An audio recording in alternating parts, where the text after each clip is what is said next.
Hello, everybody. I'm Martin DeCaro, and I host History as It Happens podcast here at the Washington Times. With us today, Michael Kimmage, historian, Catholic University. Welcome back, Michael. Thank you so much for having me, Martin. And the purpose of this conversation is Ukraine war update. But first, a note about your upcoming book about the same subject, about the origins of the war. The title is Collisions. It's coming out next March, right? Exactly right. Oxford University Press, March 2024. It's a challenge to write about a war while it's going on, I assume. It is, but the topic is the origins of the war. Yeah. So, that's a little bit more back in time and not so much affected by the outcome. Contested origins, of course.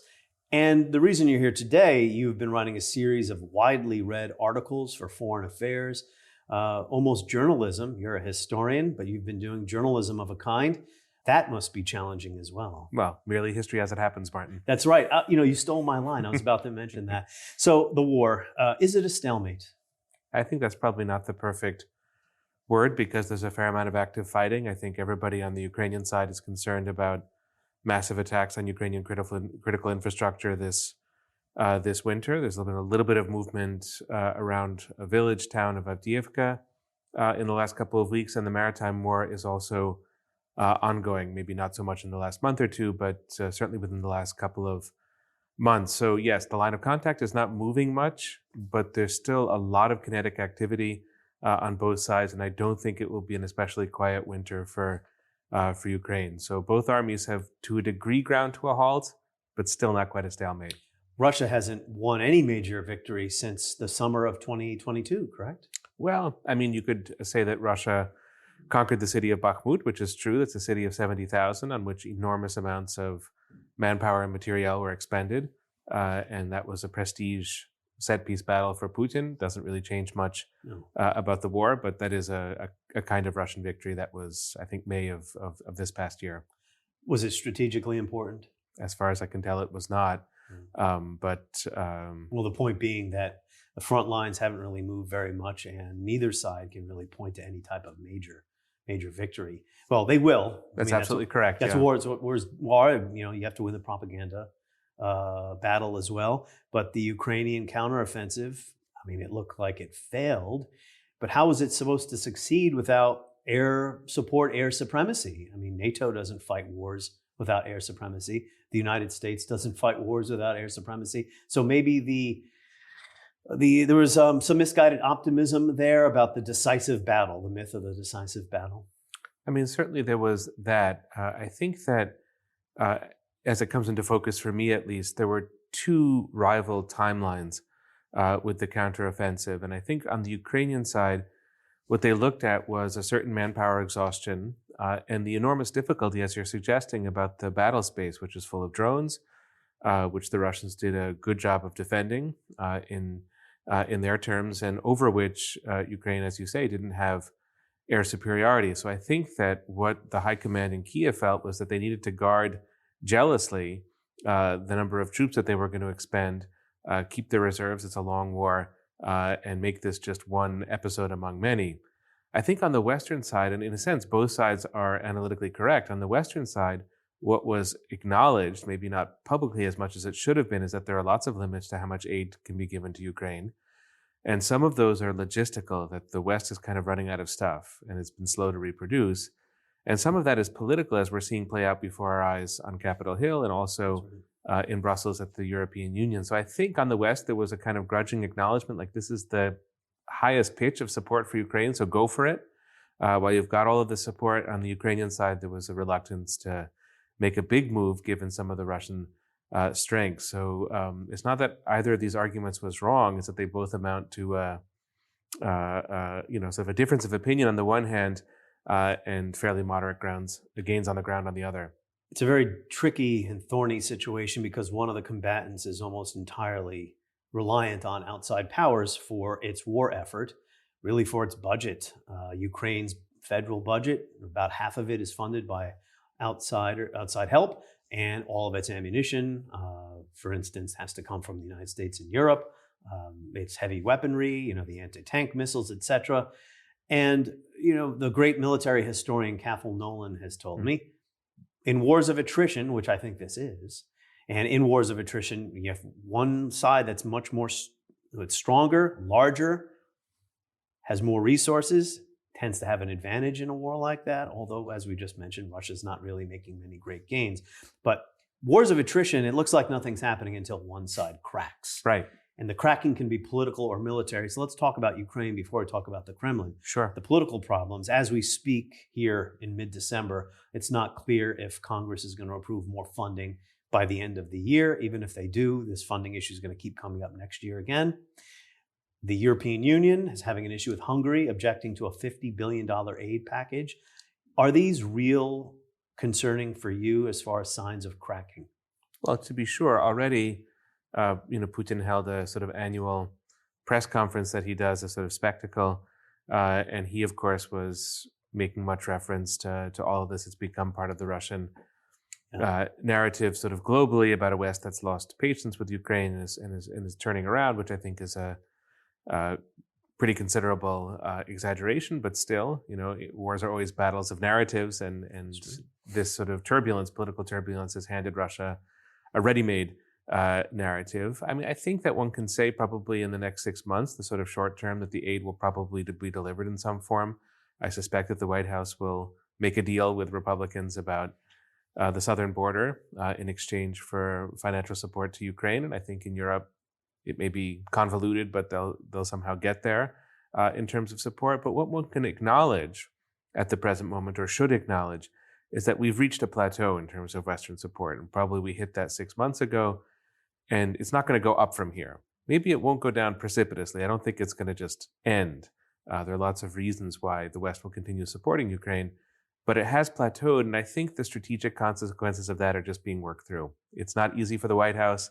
I think the Europeans are also pretty startled to realize that this is a long war ahead, and the domestic politics are going to get more and more tricky. So I don't think that the strategic side of this has been worked out yet. Every strategy depends on resources. You can't get away from that relationship between strategy and resources. So if the resources are going to go down, the strategy will have to shift, and that's going to be one of the dramas of the coming year. And the view that Ukraine should negotiate an end to the war is still a minority view in the United States in the halls of power. I can't speak for all commentators, but I think even most Republicans aren't ready to push Ukraine to just surrender 20% of its territory quite yet, despite some of the objections to the aid. Trump was, of course, the likely nominee of the Republican Party, and he said that he could resolve the question of Ukraine in 24 hours. That's not going to happen. It's not clear what he means by that. If there's something that's not being done that could be done quickly, that would put an end to the war on U.S. terms, or if he's advocating for a negotiated settlement. But that's a high-profile sort of counter strategy to the one that the White House has. But I think you're entirely right. The executive branch is not going to shift until the election, if it goes from Democrats to Republicans next year, and a majority of Republicans, certainly in the Senate, but perhaps in the House as well, and a vast majority of Democrats are sort of on board with Biden's policy, which is not a negotiation policy it's really a policy of containment, or up until a few months ago was a policy of outright winning the war. And I have not seen politicians, even those who are skeptical of the Biden White House or skeptical of the current policy, articulate, including President Trump, I've not seen them articulate a very clear alternative. So there's a kind of restiveness, a discontent with the policy. We see that in the national polling data. Americans are going increasingly skeptical of spending money on Ukraine. That, I think, is an important data point. But a big strategic shift in the kind of rush to end the war, I have not seen that. It's a very difficult situation for everyone involved. You don't want to pull the rug out from underneath Ukraine, if I could use that cliche, and see them lose the war. But at the same time, there's impatience for how much longer are we going to continue to fight, a la World War I, except there are drones involved now, over the same pieces of territory, with the other side able to achieve their military objectives. So let's talk about the Kremlin now. Vladimir Putin did his rather long and boring news conference. Did he say much there that we could really decipher as being important? I mean, it is difficult to understand what he's saying. He lies a lot. He could say something today and then say something different in 2-3 weeks. When I say he lies a lot about the war, I mean, he still doesn't even call it a war. It's a special military operation. Well, for those who might be looking for a negotiated settlement, I mean, there are figures of speech that you get from Putin that Yeah. are sort of everyday. Figures of speech is a better way maybe of putting it. Yeah, Yeah, I mean, okay. that's sort of how he presents himself, and they're sort of everyday for Putin, and sometimes they're, I agree, kind of meaningless or just sort of Putin sounding off. But he did mention that Odessa is a Russian city. That's a city pretty far at the moment from the front lines of the conflict, but it suggests that Putin's ambitions remain pretty substantial when it comes to Ukraine of taking a great deal more territory. So I think you'd have to infer from that that he's not projecting a kind of willingness to negotiate. But I think that we knew that before. There was nothing especially new from the press conference. Obviously, his buoyancy, his optimism is one of the themes that he wishes to strike. I mean, he wishes to intimidate us with that. And at the same time, make an appeal to the Russian people Yeah. in an election year, whatever that means, Permanent war in, footing, in, it's in, been in called. Russia. Yes, I think that that's a sort of accurate description. Putin has, over the course of the last year and a half, 2 years, tied his presidency to this war.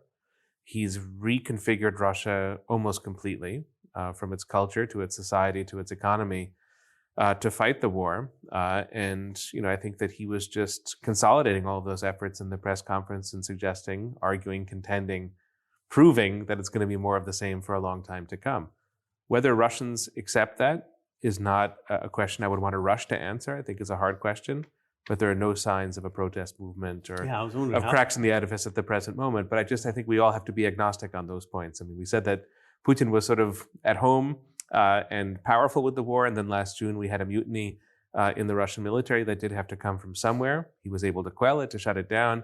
He does have his hands on the levers of power. There's no revolution in the waiting, but good to be agnostic about all of that. You describe this as a black box. It's really hard to tell what's going on inside the Kremlin and whether the war is popular or not, or people are just apathetic and have just accepted this is going to continue in Russia. I would say, and I agree that the question of evidence is very hard and unsolvable, really. So you end up guessing. But here's my guess: I think that the war is popular. I don't think that every argument the Kremlin makes has been assimilated and would be repeated by Russians, especially questions of denazification and some of the grander cultural civilizational programs. That seems maybe more unique to Putin and a small coterie of advisors, but that Russians don't want to lose the war, that they think that they can pull it out, that they think that a Ukraine in the European Union and in NATO is probably unacceptable to Russia in some basic sense. I think that there's likely consensus on those points, and that's all that Putin really needs. I mean, he doesn't need 100% buy-in in such a non-democratic system. He just needs a basic consensus, and my guess is that's what he has. Yeah, public opinion is important in autocracies, not the same way as it is in democracies. Absolutely. But I want to return to a point I made earlier. I didn't phrase my point very well about in wars of attrition, the side with more resources, more manpower, just geographically larger, has an advantage the longer it goes on. I mean, that's not always true. But I mean, this is a point that another historian that I talked to about the war has made with me. And I'm thinking that maybe Putin agrees with this, that he believes he can win a long war. Historically speaking, this man was born in the 1950s, but he had a brother who was born in 1940, who died in 1942 during the siege of Leningrad. World War II was horrific for the Soviet Union. It lasted a lot longer than this war has lasted to date. This war is almost 2 years old. The Soviet Union fought 4 horrible years of war against the Nazis, losing something like 25 million people. So from his perspective, maybe this is tolerable. I think it's quite complicated. It depends on the geometry that matters most. If it's a Russia-Ukraine geometry, obviously there's no way that Ukraine can, over the long term, come out on top unless Russia would implode or decide not to wage the war. So that, in a war of attrition, is very, very ominous for Kyiv. But on paper, at least, Kyiv has behind it a coalition of the world's wealthiest and technologically most sophisticated countries. It's not just all of Europe, the United States, and Canada. It's Japan, South Korea, Singapore, New Zealand, Australia. So, there the geometry doesn't look so good for Russia. Russia's economy is roughly the size of Spain's or Italy's. So, a war of attrition could be very, very punishing for Russia, but it depends. And that's where we return to the question of political will and sort of commitment to Ukraine. Europe has been very receptive to Ukrainian refugees and has done an extraordinary amount, more than the US has done. Europe has done a decent amount, a lot really, to financially support Ukraine, although that may be in question at the moment. Where Europe has been especially slow is with delivering on promises to get armaments to Ukraine. Now, it's not that Germany lacks the money to do that, or France, or Britain, or any of the countries of Europe. It's just that they've been sluggish. And the US has not been sluggish, has provided huge amounts of materiel, but has sort of run out of its stock and seems to be shifting gears and looking elsewhere. Obviously, there's a war in the Middle East that takes quite a bit of U.S. attention, and China hasn't disappeared. So all of this could be quite tricky for the U.S. going forward. It could be tricky for Europe, and then the coalition behind Ukraine is not going to mean what it may mean on paper. So that's really the question. That's the open question. I think Putin feels a degree of self-confidence there, or certainly that's what he says, that the West is going to turn tail. I'm not so sure about that. I think that the stakes of this are pretty high for the West, and if things would start to really deteriorate in Ukraine, that could change the calculus. But it's an open question. I want to talk about the stakes. We've discussed this in the past.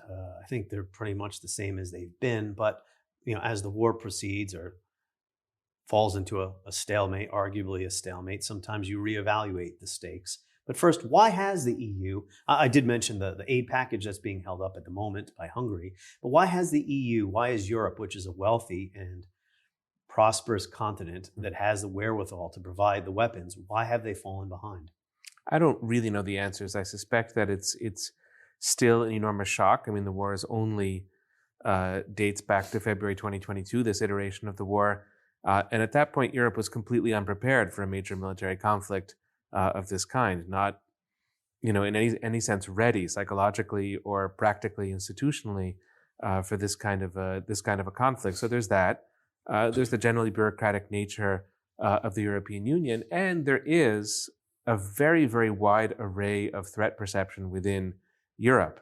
And Germany is sort of on the dividing line there. It's quite concerned, and in some ways it takes very seriously the things that Poland and the Baltic states worry about, but it's aloof in some ways. And then countries that are further from the immediate theater of the conflict are in some ways quite aloof, and there's not that sense of urgency. I don't think there's a great urgency in the American population at this point about the war in Ukraine. So these things kind of converge, and the institutions have just moved slowly. And then it's of course a very large coalition.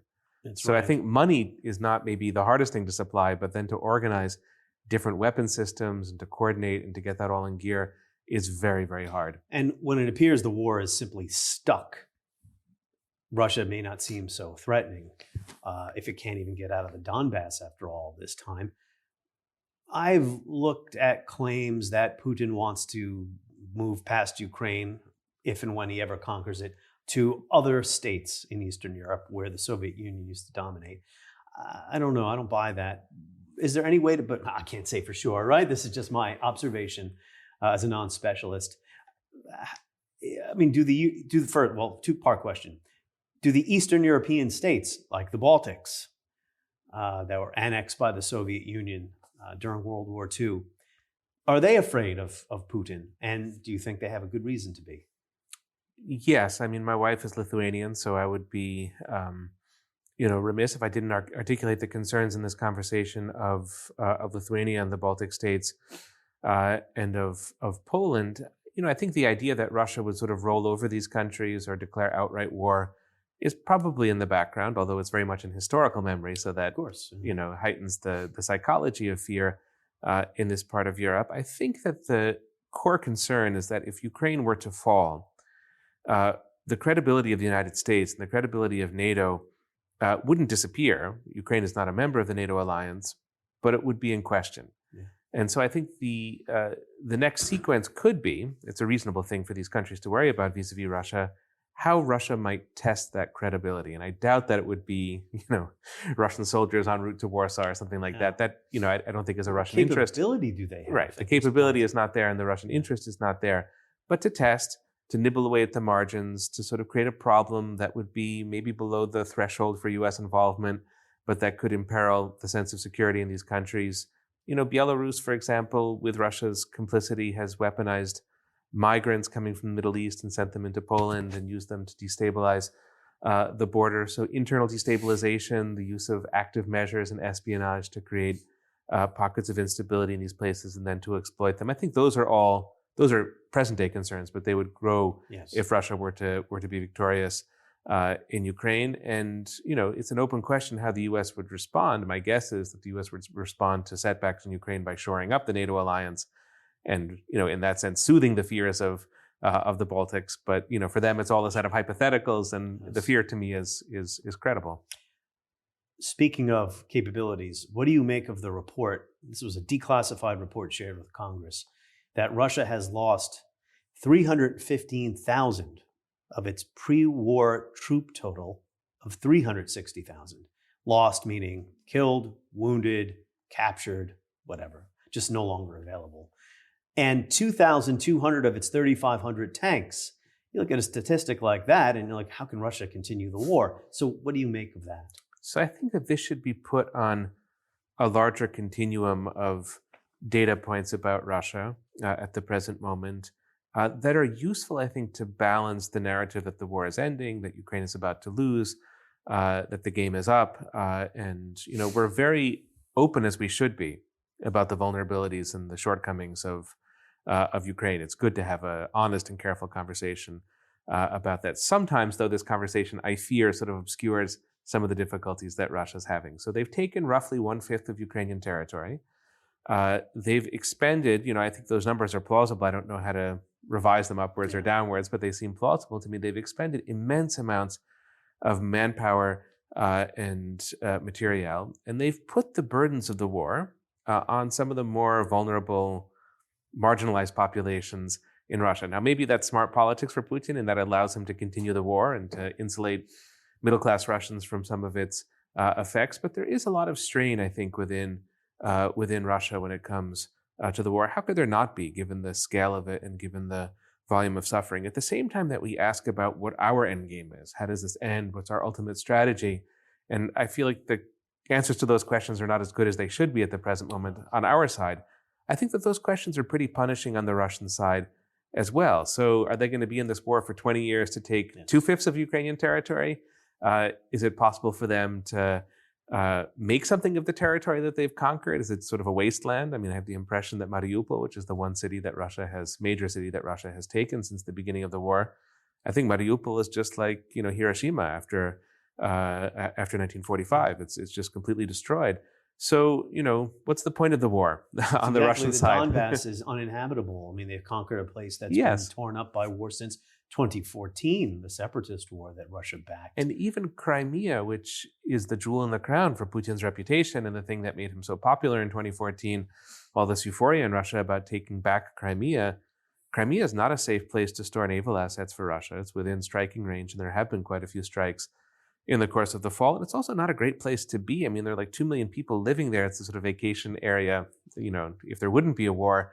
And that's been lost to Russia. So there are some ways in which the war is just objectively a big setback for Russia. In addition, the kind of break with the West and the break with Europe for a lot of Russians, I think, is traumatic and unnecessary, undesirable. So there's that part of it too. I mean, Putin is riding high in the sense that he's not losing the war. His economy is okay. He's pouring all kinds of money into military production. So he has big plans for the future, and we should take note of those plans.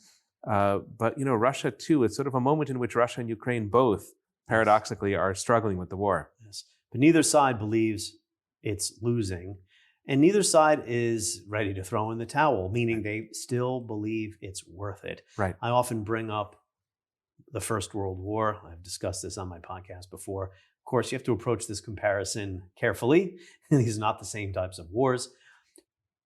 But the issue is, after 4 or 5 years of horrible warfare, could the French, just to use them as an example, say it was worth all the lives lost, all the land destroyed to gain back the territory that Germany tried to conquer and did conquer for 4 years during the war, occupied, right? It's a very difficult question to ask. It's a question for Ukrainians, right? Or it was a question for the French. But they expended all those lives. Europe was at its height in 1913. And because no side wanted to give in, right, for real principles, right? The principle of national territory, defensive national territory. That is the principle that France fought for, right? the sanctity of international treaty, you could say. That's why Britain was brought into the war, because Germany then invaded neutral Belgium. I don't need to give you a World War I history lesson here. We'll be here all day if I continue to ramble. But you get my point. There are real principles at stake here, but at some point, combatants can reach a point. Is it worth it anymore? I think we're at that point now, but I can't answer that question for Ukrainians. I would say two things in response to your very eloquent question, Martin. And the first, and you did mention my book at the beginning of the conversation, the genre that I found for the book was tragedy. That this war is a tragedy. It's first and foremost a human tragedy for all the people who have been killed and whose lives have been ruptured. And there's really no end in sight to that. And it's truly awful to behold. I mean, we can think also, we can measure this in terms of soldiers' lives, but they're internally displaced people within Ukraine, which is several million people. They're refugees, again, several million people who have been made refugees by this war. And I think the status of children in Ukraine is its own topic.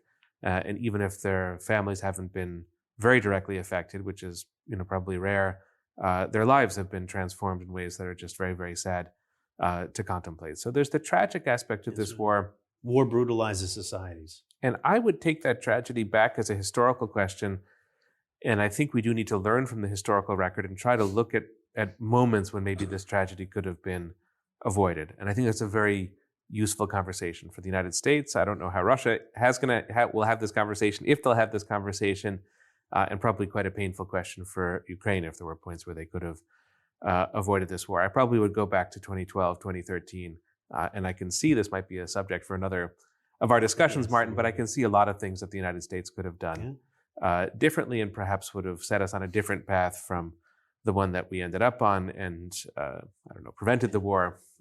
At least opened up a different set of possibilities. So the tragedy elicits that thought in me when I think about this event as a historian. I don't at the present moment, and I agree, it's ultimately a question that Ukraine and Ukrainians will have to decide. I don't at the moment feel that on the Ukrainian side the war is futile, unnecessary, in a haze of World War I senselessness.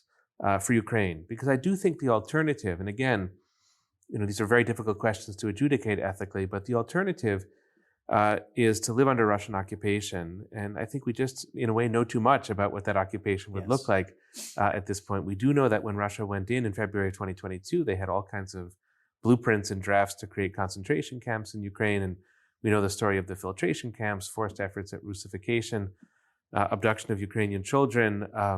I think that anybody who would be connected to the military or the political classes in Ukraine, if they were to lose the war, would have very bleak futures. And so I can understand on the Ukrainian side why there's a desire to sort of preserve the territory that they have at the very least, hold on to statehood, hold on to nationhood, and to do so through military conflict with Russia. But the price is extremely high, and in no sense should we wave the Ukrainian flag over here in comfort and just say, go for it and do it for as long as you have to, sort of for our sake or for the sake of international order. As historians of the Cold War would tell us, most of all, Mel Leffler, a wonderful emeritus historian at the University of Virginia, wrote a great book about the 3 or 4 moments in the Cold War when we could have ended it, including in 1959, and not long after the death of Stalin, when there was a chance to really put some of those tensions to rest. So by all means, for military, political, and ethical purposes, that should all be explored. But it is my working assumption that Putin still has very vast ambitions for Ukraine, that he thinks he's probably succeeding, that he has the support of the Russian population, that the economy is delivering, and that the military is still, sort of in his service. And so if all of that is true, that doesn't point in the direction of good negotiations, it points in the direction of further war. And we'll wrap up with this on that note. It's my expectation the war will continue, and regardless what happens with the Donbass or any possible negotiated settlement down the line, Russia will continue to have a hostile relationship with the West, the European Union, the United States, the NATO alliance. We talk about, I've got to be specific who I'm referring to here. The war means different things in the so-called global South and in China, but we're sitting here in the United States and we're not far from Congress who's debating sending many more billions over to Ukraine. So that's the context here, the West. And your position is that the West needs to contain Russia. Correct. Not defeat Russia, understand that this war might go on for many more years, may not be hot war, but there may just be like we had in the Donbass prior to 2022, low-level separatist war there for a while, simmering. So what does that mean, contain Russia? So I'm a historian, as you know, historian of the Cold War, Martin. And I think I'm sort of trapped in the language and the imagination of the Cold War. So this is the most obvious Cold War idea in terms of the present moment, to contain Russia, George Kennan's great thinking. And I think it means a couple of things. And I think we can end our conversation in this regard on an optimistic note, which is always a nice thing to do. So what Kennan acknowledged in the nuclear age with containment with the Soviet Union is that you're not going to defeat the Soviet Union. It's not a feasible possibility. And you're not going to get unconditional surrender. So you have to live with that. You sort of have to accept it. On the other hand, to do nothing is unwise because, in his judgment, the Soviet Union was expansionist and was moving against certain key allies and assets of the United States. And so it was necessary to contain Soviet power. So he thought of that as a long-term strategy that was possible to resource, that had limits, but also had objectives. And I think all of that is useful to contemplate at the present moment. A very neutral way of looking at the war in Ukraine at the present moment is not the question of who's winning and who's losing, but where the line is going to be. I don't think Russia, even in its sort of wildest fantasies, could take all of Ukraine, or perhaps even wants to take all of Ukraine. So there will be a line there from the Russian side. Ukraine would like all of its territory back. I wish them all success, but it's probably unlikely. And so the line will also be there on the Ukrainian side. I think it's in the interest of the United States that that line be there. And I think containment can kind of work around that line. And I think what the Cold War demonstrates is that over time, you can't get rid of all the tension, but you can find rules of engagement. And if you can find rules of engagement, as sort of occurred in the early 60s with the Cold War, on top of that, you can build certain structures of diplomacy, arms control, a degree of conflict management. By 1975, the Soviet Union, Europe, and the US had found agreement on the borders of Europe, the Helsinki Final Act of 1975, which was a great diplomatic achievement. So, you can contain, you can find rules of engagement, you can find ways at least of minimizing the effects of some of these awful conflicts, and find ways of managing and learning to live with them. That would be my hope with this. And I don't think it's impossible. I don't think it's impossibly expensive. I think it retains important layers and notions of Ukrainian sovereignty, and I don't think it gets us into World War III with Russia. So those are all the reasons why I would argue for containment. And Russia will at some point have a new leader. I mean, Vladimir Putin's in his 70s, not going to be around forever, and maybe that person will be more conciliatory or face the reality that this is also a disaster for his or her country, whoever. Precisely. The most dangerous year of the Cold War, many historians argue, they sort of disagree on this point, but the most dangerous year is 1982. Sort of Andropov in charge in the Soviet Union, and a new president in the United States who was trying to change things and, sort of move the dial in the Cold War. In 1985, you have Mikhail Gorbachev who comes to power, and a whole new set of possibilities opens up. I certainly wouldn't make the prediction that Putin will be followed by a kind of Gorbachev-type reformer, but still, from the vantage point of 1982, Gorbachev was totally unthinkable. Everybody was much more pessimistic. So let's keep that in mind as well as we go through our winter of discontent. Brezhnev, Andropov, Chernenko, dead. We get Gorbachev. Michael Kimmage, Catholic University historian, thank you. Your book, Collisions, coming out in March. We thank you for being here. I'm Martin DeCaro at History as It Happens podcast, which is available at WashingtonTimes.com or wherever you find your podcasts.